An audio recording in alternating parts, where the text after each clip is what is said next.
Vamos a continuar viendo ahora dentro del análisis estructural de procesos, ¿para qué sirve el analizar fallas en los procesos? Y es muy sencillo, sirve para analizar variables críticas de un proceso, para análisis de variabilidad y para el nivel de criticidad de esas variables. O sea, si yo digo, analizo la variabilidad de un proceso y digo que tan crítico son esas dichas variables. Es una metodología, también se utiliza en el análisis estructural de productos para analizar las fallas de los productos. ¿Qué se puede analizar? Analizar sistemas de producción, analizar funciones de cada una de las máquinas, analizar la relación causa y efecto de esas funciones, analizar los componentes tecnológicos y analizar circuitos de producción. Una herramienta que se utiliza mucho actualmente para ver la productividad de una máquina o de un conjunto de máquinas es el diagrama hombre-máquina. Nosotros anteriormente habíamos hablado del diagrama de flujo de producción, que es el que exponía las distintas etapas del proceso de producción, pero no el método de producción. Bien, el diagrama de actividades, el diagrama de relaciones múltiples o de actividades múltiples, o también llamado hombre-máquina, es el que expone el método de producción, ya no la etapa. Analiza cada etapa con un diagrama que se llama diagrama de actividades. O sea que el conjunto de las etapas serían el diagrama de flujo. Pero el diagrama de actividad mira con una lupa qué se hace y cómo es la forma de producción. Identifica obviamente si existiera un tiempo ocioso en el proceso de producción y obviamente identifica costos ocultos o costos hundidos en la medida de que no los haya a simple vista. El flujo de trabajo es una función del tipo de distribución.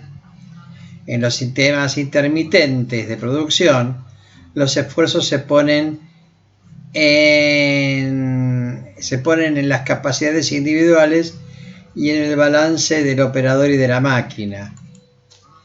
En los sistemas continuos se centra en la capacidad de la línea. O sea, en los sistemas intermitentes el esfuerzo lo pone en el balance operador-máquina, operario-máquina.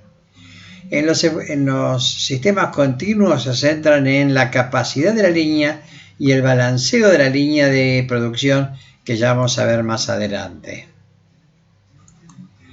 ¿Cuál es el enfoque para estudiar un diagrama de operaciones? Primero, ¿cuál es el propósito de la operación de producción que se está analizando?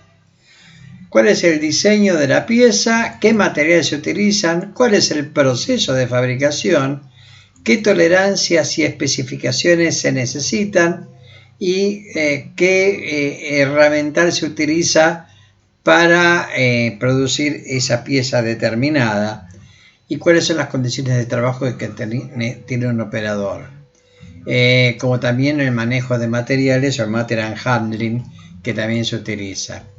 Y obviamente se tiene muy en cuenta la distribución de planta o el diagrama de distribución de planta por un lado y el diagrama de movimientos por otro lado, o los principios de economía de movimientos. Entonces, el enfoque para estudiar un diagrama de operaciones es estudiar el diagrama de operaciones, estudiar el método de trabajo.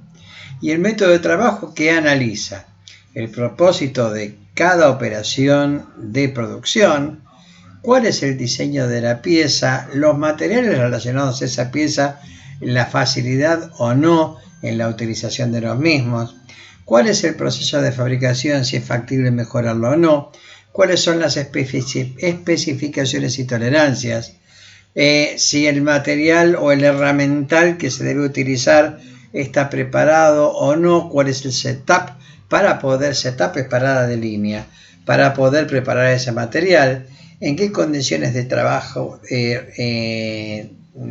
realiza su labor un operario. Es muy distinto un operario en el alto horno de Somisa, que está a 60 grados, 50-60 grados, y no un operario que está en una composición mucho más cómoda en un taller de producción. Cuál es la distribución de planta en relación a ese trabajo y el principio de economía de movimiento para ver si realmente existen esfuerzos adicionales que no se necesitan para una determinada producción. Todo eso se ve en un diagrama hombre-máquina o diagrama de relaciones múltiples.